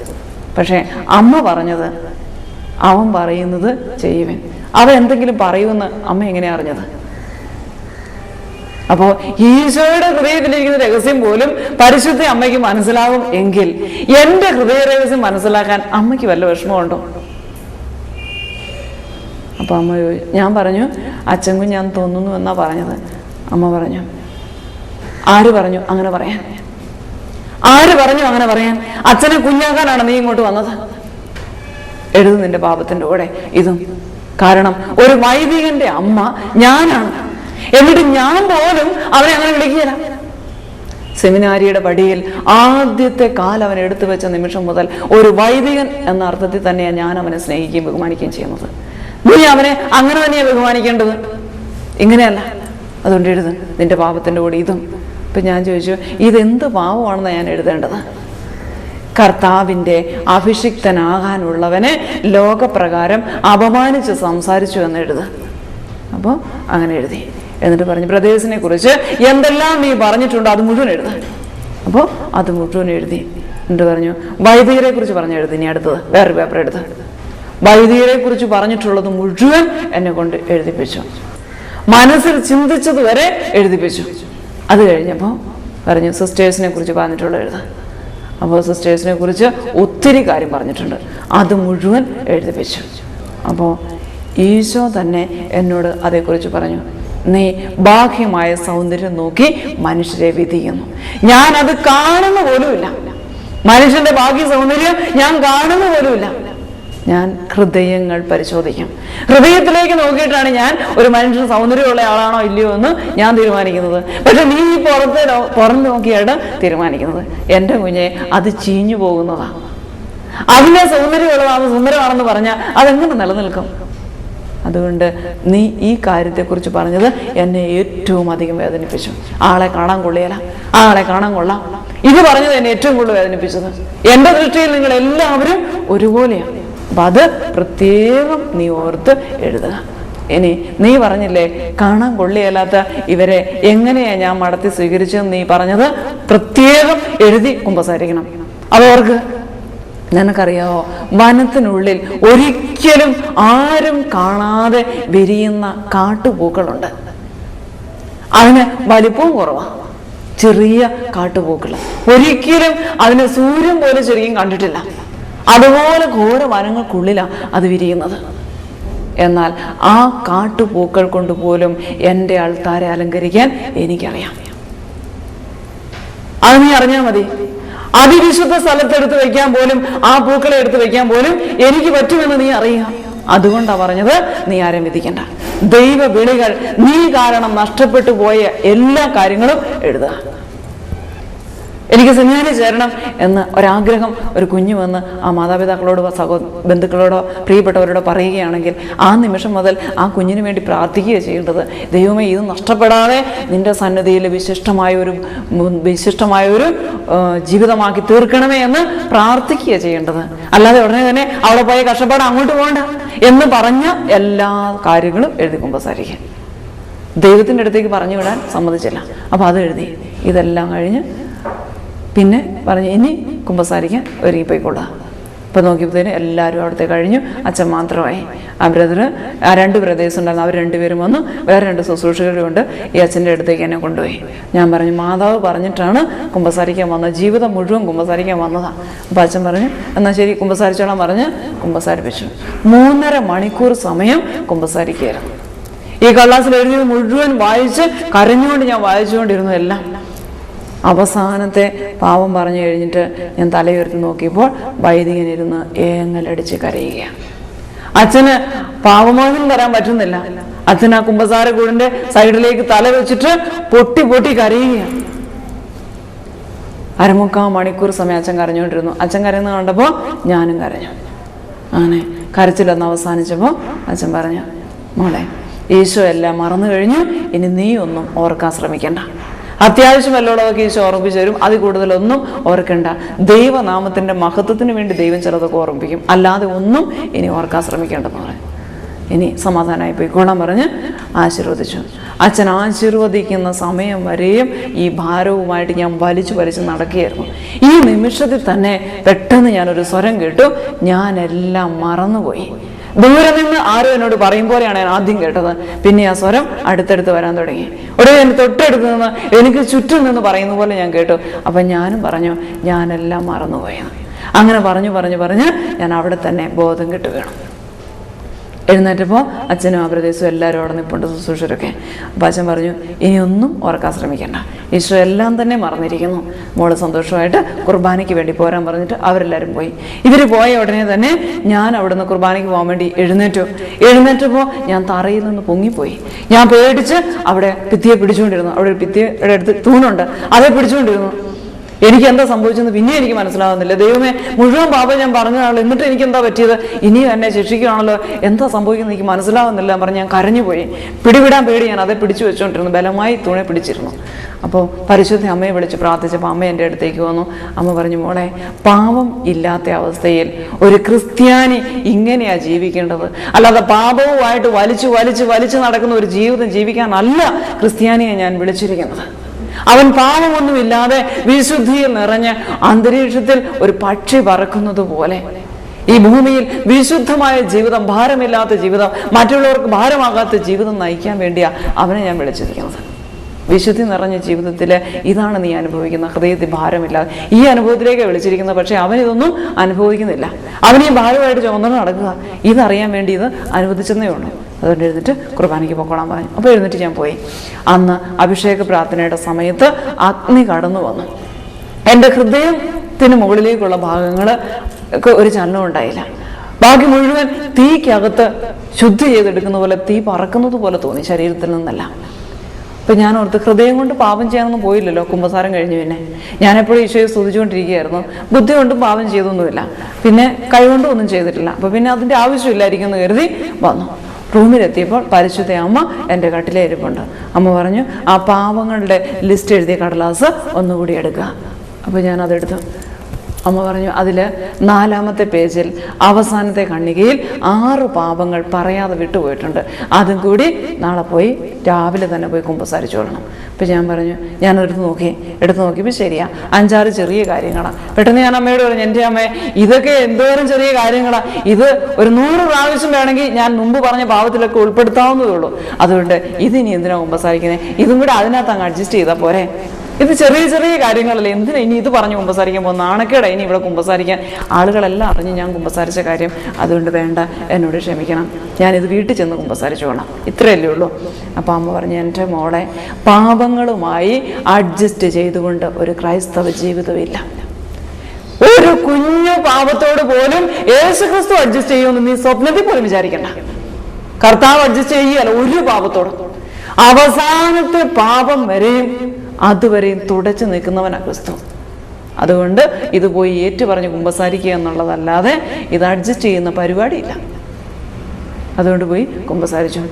അപ്പോൾ ഞാൻ പറഞ്ഞു, വീട്ടിൽ ചെന്ന് കുമ്പസാരിച്ചാൽ മതിയോ? പോരാ, ഇവിടെ നിന്ന് കുമ്പസാരിച്ചിട്ട് പോകണമെന്നാണ് ഈശോ ആഗ്രഹിക്കുന്നത്. പിറ്റേ ദിവസം രാവിലെ ആ അച്ഛൻ്റെ അടുത്ത് തന്നെ പിന്നെയും ചെന്ന് കുമ്പസാരിക്കാൻ കർത്താവ് അനുവദിച്ചു. അന്ന് കുമ്പസാരം കഴിഞ്ഞിട്ട് വന്നപ്പോൾ അഭിഷേക പ്രാർത്ഥനയുടെ സമയത്ത് വലിയ സന്തോഷമുണ്ടായി, വലിയ അഭിഷേകം ഉണ്ടായി. പരിശുദ്ധാത്മാവിൻ്റെ അനുഗ്രഹവും അഭിഷേകവും എല്ലാം കിട്ടി, സന്തോഷമായി. ഞാൻ മുറിയിലേക്ക് വന്നു. അന്ന് 8 നോയമ്പാണ്. വെളുപ്പിന് 2 മണിയായപ്പോൾ എഴുന്നേറ്റ് ഞാൻ. എന്നിട്ട് കുളിച്ച് 3 മണിയായപ്പോഴേക്കും ഞാൻ പരിശുദ്ധ അമ്മയുടെ രൂപത്തിന് മുമ്പിലെത്തി. ആരും എഴുന്നേറ്റിട്ടില്ല. 8 നോയമ്പിൻ്റെ അന്ന് വെളുപ്പിന് 3 മണിയായിട്ടേ ഉള്ളൂ. പെട്ടെന്ന് പരിശുദ്ധ അമ്മ എൻ്റെ മുമ്പിലേക്ക് ഇറങ്ങി വന്നു. എന്നിട്ട് അമ്മ മേഘങ്ങൾക്കുള്ളിലൂടെ ഉയർന്നു പോയി. അപ്പോഴാണ് അമ്മയുടെ മഹത്വം, അമ്മയുടെ ശക്തിയൊക്കെ എനിക്ക് മനസ്സിലായത്. പ്രപഞ്ചം മുഴുവൻ അമ്മയുടെ മുമ്പിൽ വഴിമാറുകയാണ്. സൂര്യനും നക്ഷത്രങ്ങളും എല്ലാം വഴിമാറി തെറിച്ചു പോവുക ദൂരേക്ക്. എന്നിട്ട് അമ്മയ്ക്ക് നടക്കാൻ വേണ്ടി തന്നെ ഒരു വീതിയുണ്ടായി അന്തരീക്ഷത്തിൽ. അതിലേക്കൂടെയാണ് അമ്മ പോകുന്നത്. അവയെല്ലാം അമ്മയെ വണങ്ങുന്നത് പോലെ തോന്നി. പരിശുദ്ധാത്മാവിന് ഒത്തിരി നന്ദി. ഞാനും ഒക്കെ പ്രാർത്ഥിച്ചപ്പോൾ അവര് പരിശുദ്ധാത്മാവ് വരാൻ വേണ്ടിയിട്ട് പ്രത്യേകിച്ച് കയ്യും കാലിട്ട് ഇളക്കുവോ തല ഇളക്കുവോ നാക്കിളക്കുവോ ഒന്നും ചെയ്തില്ല. അവർ പറയുക, ജലത്താൽ സ്നാനം നൽകുവാൻ എന്നെ അയച്ചവൻ എന്നോട് പറഞ്ഞിരുന്നു, ആത്മാവിറങ്ങി വന്ന് ആരുടെ മേൽ ഏറ്റവും സ്നേഹത്തോടുകൂടി ബലിവസ്തുക്കളെ ഓർക്കുകയും പ്രാർത്ഥിക്കുകയും ഏറ്റവും വലിയ പാപിക്കും ഏറ്റവും ചെറിയൊരു കുഞ്ഞിനും ഒരുപോലെ സ്വീകരിക്കപ്പെടാൻ വേണ്ടിയല്ലേ ദിവ്യകാരുണ്യത്തിനുള്ളിൽ ഞാൻ മറഞ്ഞിരിക്കുന്നത്. ഈശോ കാഴ്ചവസ്തുക്കളൊക്കെ ഒരുക്കാൻ ഒരു വശത്തേക്ക് മാറി. ആ സമയത്ത് ഒരു സെക്കൻഡ് സമയത്തേക്ക് ഒന്ന് കണ്ണടച്ചു തുറന്നു. പിന്നെയോ, നിന്റെ ജീവിതത്തിൽ ഈ ഫലങ്ങൾ ഉണ്ടാകട്ടെ, പ്രവൃത്തികൾ ഉണ്ടാകട്ടെ. അങ്ങനെയാണെങ്കിൽ നിന്റെ ഈ കരങ്ങൾ ആരുടേതാണ്? ഈശോയുടെ. ഈശോയുടെ കൈകൾ നിനക്ക് ഇഷ്ടമുള്ളതുപോലെ ഉപയോഗിക്കാനാണോ? എനിക്ക് നിന്നോട് ചോദിക്കേണ്ടി വരും, നിന്റെ മക്കൾ എവിടെയെന്ന്, നിന്റെ സഹോദരങ്ങൾ എവിടെയെന്ന്, സ്നേഹിതർ എവിടെയെന്ന് എനിക്ക് നിന്നോട് ചോദിക്കേണ്ടി വരും. ദൈവത്തിന് നീ എന്ത് കൊടുക്കുന്നു? നിന്റെ കുഞ്ഞിനെ കൊണ്ട് എന്ത് കൊടുപ്പിക്കുന്നു? അതല്ലേ നിനക്കും തിരിച്ചു തരിക. നിന്റെ കയ്യിലുള്ളത് നിറഞ്ഞ മനസ്സോടെ ഒരു നാണയത്തൊട്ടയുള്ളെങ്കിൽ നീ നിന്റെ ദൈവത്തിന് കൊടുക്കുമ്പോൾ ആ ദൈവം നിനക്ക് തിരിച്ചു തരുന്നത് എങ്ങനെയാണെന്നറിയാമോ? എന്നാൽ എനിക്ക് മുന്നോടിയായി വന്ന സ്നാപക യോഹന്നാനെ കുറിച്ച് നീ വായിച്ചിട്ടില്ലേ? യോഹന്നാൻ എന്താ?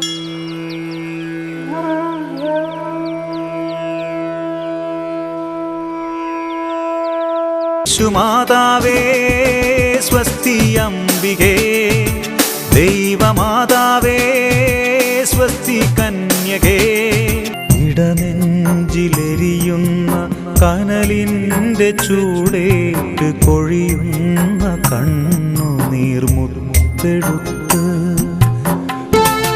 ദൈവപിതാവിൻ്റെ ഹൃദയത്തിലുരുവായ വിത്ത് പരിശുദ്ധാത്മാവാൽ കന്യകാമറിയത്തിൽ വിതച്ചു.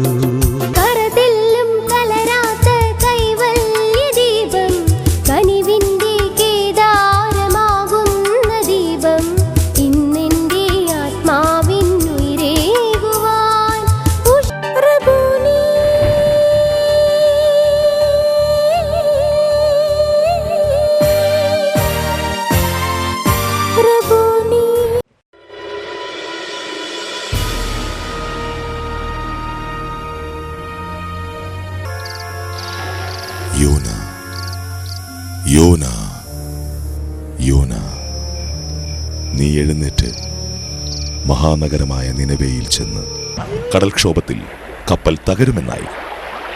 കപ്പൽ യാത്രക്കാർ പരിഭ്രാന്തരായി. ഓരോരുത്തരും താന്താങ്ങളുടെ ദേവന്മാരെ വിളിച്ചപേക്ഷിച്ചു.